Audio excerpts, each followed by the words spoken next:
Mudah-mudahan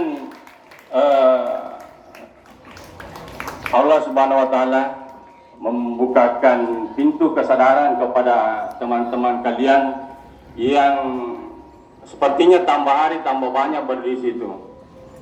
Seharusnya tempat itu bisa memberikan kesadaran, rasa malu dilihat oleh teman-temannya. Kurang lebih 800 siswa melihat kalian selalu melanggar setiap hari, selalu ditegur, selalu diusir ke tempat siswa yang melakukan pelanggaran. Saya tidak tahu macam-macam pelanggarannya barangkali ini. Kemudian ada yang terlambat, ada yang jalan.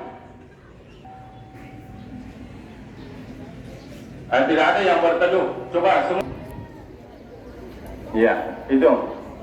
Kemudian saya minta kepada peserta upacara semua, khususnya saya perhatikan tadi laki-laki kelas 8 banyak yang cinta dan sebanggakan.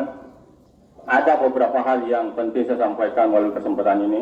Yang pertama, beberapa hari, ya, kurang lebih 1 bulan lebih barangkali kita sudah yang mengganggu pemandangan. Apa itu? Membeli belanja di kantin, kemudian makan dan minum di kelas.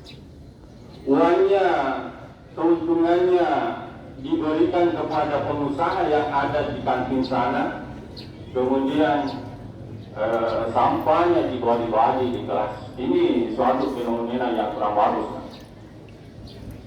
Iya. Padahal seharusnya belanja terpaksa keluar dengan alasan waktu kantin penuh, tadi yang kosong, silakan cari tempat yang sudah disiapkan oleh sekolah. Ada gazebo, ada tempat-tempat duduk di depan ruang guru. Manfaatkan teras-teras di depan kelas kalian. Jangan memasukkan makanan dan minuman di dalam kelas. Siap? Insya Allah siap. Harus siap. Ya. Dan yang paling